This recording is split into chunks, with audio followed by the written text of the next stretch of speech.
اعوذ باللہ من الشیطان الرجیم بسم اللہ الرحمن الرحیم السلام علیکم ورحمۃ اللہ وبرکاتہ۔ ناظرین، آج ہم سورۃ الانفال 10ویں رکوع سے دیکھیں گے کہ 9th کلاس کے طالب علموں کو کس طریقے سے اضافی سوالات پیپر میں آتے ہیں اور ان کو کیسے حل کیا جا سکتا ہے۔ تو تمام مسلمانوں سے گزارش ہے کہ سب لوگ ہی ایسی چیزوں کو دیکھا کریں، سنا کریں اور پڑھا کریں تاکہ قرآن پاک کو ہم زیادہ اچھے طریقے سے سمجھ سکیں اور قرآن پاک کی تعلیمات پر عمل کرنا ہم سب کے لیے آسان ہو جائے۔ تو آئیں شروع کرتے ہیں۔ سب سے پہلے سوال ایک مثال کے طور پر دیا ہوا ہے۔ سورۃ الانفال میں قبل از مکہ فتح یعنی فتح مکہ سے پہلے مہاجرین اور انصار کے مابین وراثت کے متعلق کیا حکم بیان ہوا ہے؟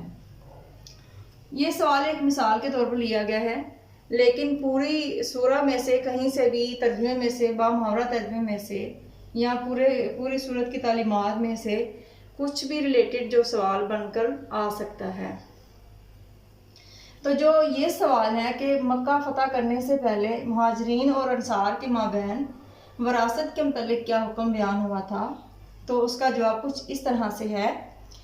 جب حضور انور صلی اللہ علیہ وآلہ وسلم نے مکہ معظمہ سے مدینہ منورہ کی طرف ہجرت فرمائی، دیگر مسلمان بھی ہجرت کر کے مدینہ منورہ آنے لگے، تو اس پر حضور انور صلی اللہ علیہ وآلہ وسلم نے ان مہاجرین اور انصار میں عقد مواخات فرما دیا، یعنی بھائی چارے کا رشتہ بنا دیا کہ فلاں مہاجر فلاں انصاری کا بھائی ہے۔ انصار کہتے ہیں مددگار اور مہاجر کہتے ہیں ہجرت کرنے والے۔ تو جو مکہ سے مدینہ آئے وہ مہاجر کہلائے اور جو مدینے کے مسلمانوں نے مہاجروں کی مدد کی وہ انصار کہلائے۔ تو اس عقد مواخات کی بنا پر ان حضرات میں مواخات یعنی میراث جاری ہوئی، یعنی یہ مذکورہ گروہ ایک دوسرے کی جائیداد پاتے تھے، کیونکہ قبل از فتح مکہ میراث کی تقسیم کا شرعی اصول ایمان اور ہجرت تھا، مگر فتح مکہ کے بعد یہ حکم منسوخ ہو گیا۔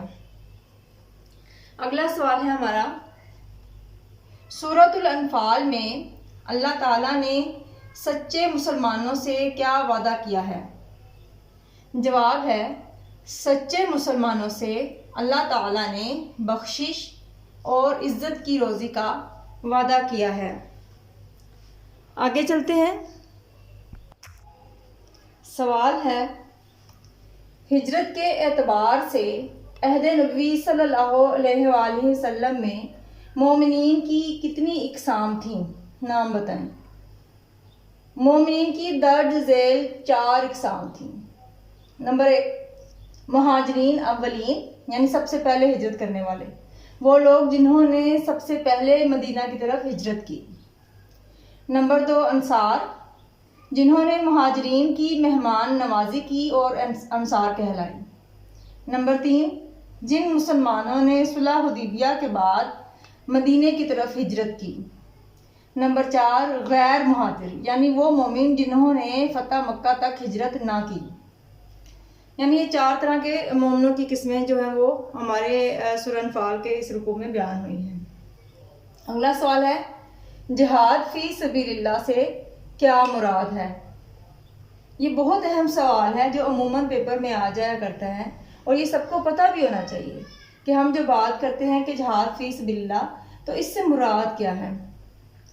جہاد فی سبیل اللہ سے مراد ہے کہ حق کی سربلندی، اشاعت و حفاظت کے لیے ہر قسم کی کوشش، قربانی اور اثار کرنا، اپنی تمام مالی، جسمانی اور دماغی قوتوں کو اللہ تعالیٰ کی راہ میں صرف کرنا، یعنی ہر لحاظ سے اللہ کی دین کی سربلندی کے لیے کام کرنا، اسلام کے لیے، مسلمانوں کے لیے، حق کے لیے، سچ کے لیے اور انصاف کے لیے ہر طرح کی قربانی دینے سے دریغ نہ کرنا۔